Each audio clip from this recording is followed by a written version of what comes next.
आज का मन्ना, समर्पण, एक वेदी और एक तंबू। बाइबल के पद, उत्पत्ति 12:7। तब यहोवा ने अब्राम को दर्शन देकर कहा, ये देश मैं तेरे वंश को दूंगा, और उसने वहां यहोवा के लिए जिसने उसे दर्शन दिया था एक वेदी बनाई।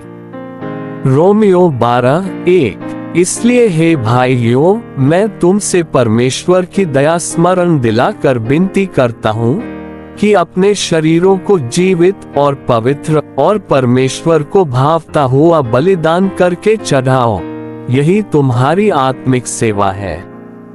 सेवकाई के शब्द, इब्राहिम के मोरे पहुंचने और परमेश्वर के उसके सामने फिर से प्रकट होने के बाद उसने एक वेदी बनाई।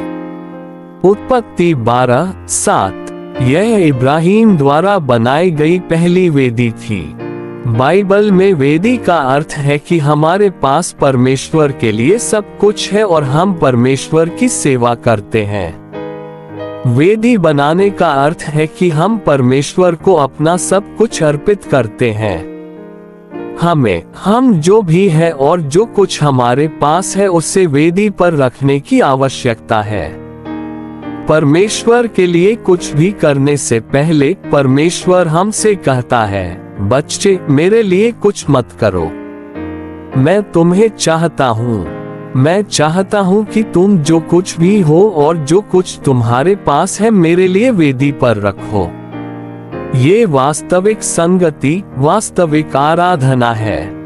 बुलाए गए लोगों की वास्तविक आराधना यह है कि जो कुछ हम है और हमारे पास है उसे वेदी पर रखना। यदि आप अपने अनुभव से जांच करें तो आप देखेंगे कि बुलाए जाने के तुरंत बाद परमेश्वर आपके सामने फिर से प्रकट हुए और आपने कहा, प्रभु, अब से सब कुछ आपका है।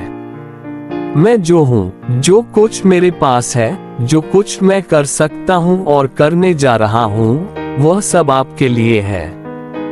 मुझे अभी भी याद है कि उस दोपहर क्या हुआ था जब मैं बचाया गया था।